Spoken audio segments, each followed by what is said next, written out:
Hey guys, Tara here. Welcome back to an episode of Race Mania here on BeamNG.drive using the Road Atlanta circuit going anti-clockwise round. The front today is one of the two new cars this round. It's a Covet but the rally version, but it is front wheel drive, so it's definitely going to need to protect its front wheels because this is one of the cars that doesn't run if it only has one front wheel working. In second place is the car that actually needs to win this round, the Autobello. You can see there the engine kind of like sticks out of the back of it, so if that bumper takes a few hits, then the engine, I'm not expecting to last much longer than after that. And third is the Moonhawk track car. And fourth is the second of the new cars, the return of an ETK I-Series. And then at the back, the Bolide go-kart buggy thing. I'm going to comment down below which car you think is going to win. I'm going to go for the ETK because if you've seen the last round, you'll know why I'm not going to choose the Bolide for this round. So, the Covet doesn't get the best on the world, so that's why the Autobello starts quite a bit further back. You see there, it is easily catching though, along with everything's going to start catching each other now. Although the Bolide does take its time to get going. So everything's been fairly tame off the start so far. Now then, there's finally some contact made. The ETK is taking its time to actually catch up. I don't really know what it's doing, and again the Bolide is going even slower really. And now then, it's just really the Moonhawk just pushing the Autobello along is really all that's happening so far. Really don't know why the ETK is not wanting to get involved. Though it looks like the colour got a bit of a wiggle on, but managed to hold it fairly okay, it looks like. This has probably been the most tame start to a round I think we've had so far. And the Bolide's finally decided to come into play now. Make quite the sizable dent actually into the back of the ETK. The ETK is four-wheel drive. It's also going to get sent round now onto the grass. Can it hold itself now before it hits into the wall? No, that's a hard hit into the wall. And what happened there? The ETK is so light on the back of it seems, but the Bolide definitely going to want to make amends for what happened last time. Although it is not the car that needs to win, so even if it doesn't really matter all too much. Well, there's something to flow off the something there. Now the Autobello has been sent round. The car needs to win. Is it going to avoid the wall? It is just. But now it's in fourth place. Hits the back of it actually into the wall. Now then it gets going. Is it going to turn itself around? Yes, it is. So now then, the Covet's still in the lead. Oh, that's quite a bit of smoke coming out of a... I don't think it's crippled it really. It looks okay-ish. Now then, the Covet got two heavyweight cars behind it. Now the Covet's going to get sent round now. It's been sent onto the curb. Can you hold it in front just about there? How is he doing this? The Moonhawk looking for a way up the inside, finds a way with the Covet. Is going to make contact with the Bolide. Oh, it just misses. Now then, the Covet though does a half spin, but then manages to hold itself. Now the Autobello, it gets going again. Now then, the Moonhawk is now the leader of the race, followed then by the Bolide buggy. Which you've got to be careful here because he's got a lot of pushing power, as it's seen so far, but then again this front bumper kind of thing is the only thing that's separating it from its front wheels, being the battering ram, which, being an open wheel car like this, it definitely can't afford too much contact, or honestly any, on those wheels. It needs to make a move quickly because it's slowing itself down, and that's allowing the Covet to come back into play, and with the Bolide having absolutely no protection on the back of it, one hit on the rear wheels, that could be game over for it. We've seen so many times before with the open wheel cars. They're all offense on the front, but they have absolutely nothing in the way of defense. And it's just wiggling.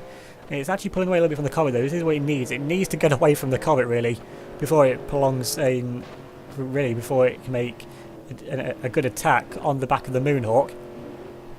But the Moonhawk though doesn't get spun out like it did last time, so imagine it's learned the Bolide's tricks for this round. Slowing itself down, maybe slowing itself down on purpose to actually bring the Covet back into play and take out the Bolide, because the Covet is easily no match for the Moonhawk, given it's about 30 mile an hour slower than it in the first place, and is just much lighter even if there was a situation where it was going quicker.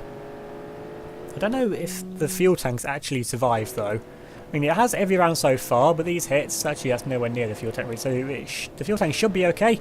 Here comes the Bolide now for another offensive on the back. We can definitely see where it's been, because I haven't given the Moonhawk any bumpers this time, which I didn't last time either. It didn't seem to make too much of a difference really. You can definitely see the imprint that's been left by the Bolide on the back of it. The ETK though might get lapped if it's limping this badly. Although it is in the S station, so it might get round. And then the Autobello isn't making too much progress really, so I think that thing's going to be out of the next round as things are going at me. But it's never over until you cross the finish line for the second lap. Now these cabs, looks like everything's got away so far. Like getting punched. And actually, he's going to get spun around now. The Moonhawk went defensive, and the Bolide made it pay, and that's into the wall for the Moonhawk. Now can get himself back going again in second place. The Covet's going to be up the inside line, and actually it looks like it lets the Covet go through. Interesting decision there, but I mean, it's faster than it is, so it's got to catch up again. Maybe just wanted to avoid taking too much damage on the front end, although the ETK is... well, that's still a lot of damage on the front end. It is also limping quite a bit, but now it's the Bolide that now leads the race. The fastest car here in terms of straight line speed, probably not in terms of acceleration. It looks like the ETK was faster than it on acceleration to start with, definitely not faster now. And here's the fight now for second place. The little Covet here doing a good job of it, taking up all the pressure that's being exerted onto the back of it, because we've seen so far the Covets are fairly strong cars from the back of them, from little taps like this. It's not going to get destroyed. And then as the Autobello now makes it onto the second lap, but I don't really see any way that thing is going to make it round to actually get into the lead. I don't see any way this thing's going to make it round just in general. And the Bolide made its way now up to the top, and now it hasn't spun itself out this time. All the wheels so far seem to be pointing in the correct directions to where they need to be, so how's it like this, then the Bolide might actually end up taking the victory. And the Covet gets now into what is actually really turn 1 on this track, going at least in this direction anyway. It actually pulls away quite a bit from the track cars. Maybe the track car's feeling a little bit of damage, maybe from its contact, although it's actually stopping. It's going really slowly. What's happened here to the track car? Is the Moonhawk dead? Surely the fuel tank, it's not even been touched. So what's going on with this car? I honestly have no idea. And again, the ETK's, well, I know why that's going about 3 miles an hour. The Bolide though coming through the S section. The Covet's now clear in second place. I don't know what's going on here with the Moonhawk, so I'm going to put it on disabled and see if I can do something to get it going again. Because if it's just the AI being derpy, and there's nothing I can do about that, but if it's genuinely the car, well, I'm flooring the trigger, and that's making no difference. Come on. I know you want to go somewhere, but I think that's it. I think, for some reason, the fuel tank must have took some damage somewhere. I don't know where it would have, though, because it's not been damaged. Look at there, the fuel tank, it's how it should be, and the Autobello just steams up the inside. That's a very risky move there from the Autobello, but it's got to do what it's got to do to survive. And I'll see it past one car, but I don't see how it's actually going to catch up to the Bolide, which is now out of the S section. The Covet, which is about in the middle of it, and then we've got the Autobello, which is absolutely nowhere near anything else now. Although that one light still works, but that's going to be of no consolation. And that's it really for the Moonhawk, I think, because it's not even crawling. So I only have to make a crawler rule. If it goes below 20 mile an hour, or he's significantly behind and is going to be out, then that's it. Well, going to be out. Because here the ETK is going faster than 20 mile an hour, but the Bolide is going to come up and absolutely annihilate it, I'm pretty sure. Because the ETK is right on the racing line. The Bolide though is going to make contact, and it's going to make contact with the wheel and just destroys the back of the ETK. But the Bolide though is also taking itself out in the process, and his curves cause punctures. But it looks like though it's going to get away with it. Now then, can the Bolide though get itself going again, get itself going in quickly? Oh, that wheel is dented, but the wheel itself is actually still moving, and everything else looks to be okay. So I think it's got away with that, honestly. Now then, what about the ETK? That's actually now going quicker. Okay, well the race boy survived, and then the Bolide just sideswipes it to get to lead. Let's give it a puncture on that tyre, but honestly, I think that's the least of the Bolide's problems at this point. Because that's made no difference to either. Honestly, with it punctured, and it's like it's punctured on the bit where the tyre was dented anyway, that may end up with actually done it a favour. The Bolide has still got a great turn of speed now, and there's going to be nothing stopping it now coming up towards the finish line. Now it's got a little bit further to go. It's got one more line to cross, and coming up, easily coming up the hill now, and coming up now then to the finish line. And it's going to be the Bolide to take victory, which now properly knocks out the Autobello from the next round. So we're going to need a new second place car, a new third place car, and a new fourth place car. And the Bolide, they're taking itself out wide. What's it doing over here? It's going to take itself into the wall and does even more damage that way. What was it doing there?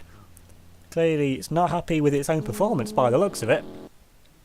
Now then, the ETK is crawling up to the finish line. It's going to get here, but it's been lapped and the spoilers survive, so maybe that might be salvageable, but I think that's going to be of no consolation whatsoever, because this thing was honestly fairly disappointing.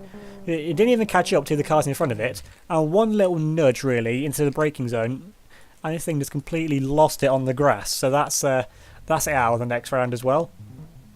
And it stops almost instantly, it wasn't really going at any speed whatsoever. Now then, coming up to the finish line now, in second place, it's going to be the second of two cars which actually gets through into the next round.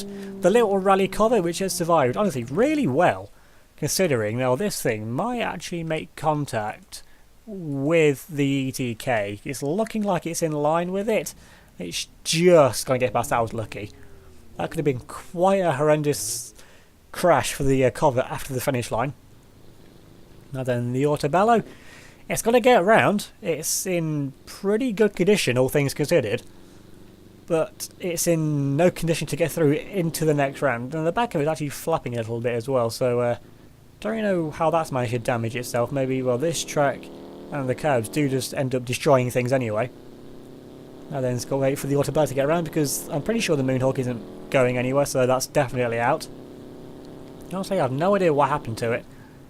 Now then, coming up now to the finish line, the Autobello, it crosses the line, but that it's going to go no further than that from when it stops. It's definitely going to go a little bit further. But is it going to make contact with anything, or is it going to stop before it hits the Corvette? It's going slowly. It's going to go into the Corvette.